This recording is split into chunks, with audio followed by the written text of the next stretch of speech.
இறைவனம் வேண்டி அவனுடைய பாதத்தை நம்முடைய வாழ்க்கையை அர்ப்பணிக்கிறது. அன்றே நமக்கு அந்த வைகுண்ட வாசல் திறக்கும் என்பதுதான்.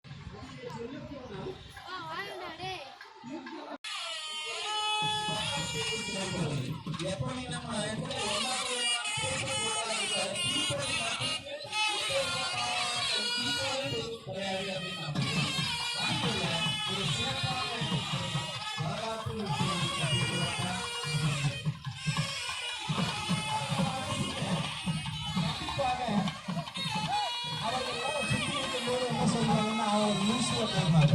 அதாவது பைத்தியம் என்று சொல்வார்கள்.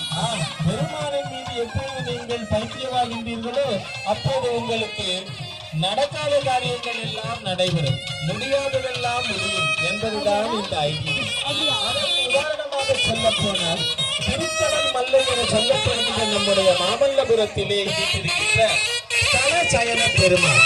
இந்த தலசயன பெருமாளுடைய வரலாறை நாம் பார்க்கும்போது அவன் பக்தி மேலே சாதாரணமாக நாமெல்லாம் சாதாரணமா படுத்துறதா கூட நல்லா பெட் வேணும், காட்டு வேணும், தலையணை வேணும். ஆனால் எம்பெருமான் இருந்த தளத்திலேயே அவர் படுத்துறங்கிய நிகழ்வானது இப்போது சொல்லப்படுகின்றது. ஏனென்றால் பக்தியின் மேலீட்டால் நாம் செய்யும் செயல்கள் பிறருக்கு வியப்பை தரும்.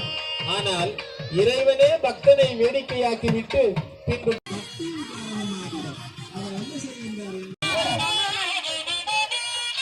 மலைகள்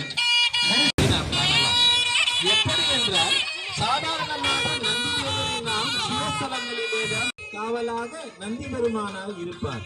ஆனால் அனைத்து ஆனந்தமும் கேட்டுக் கொண்டிருக்கிறோம்.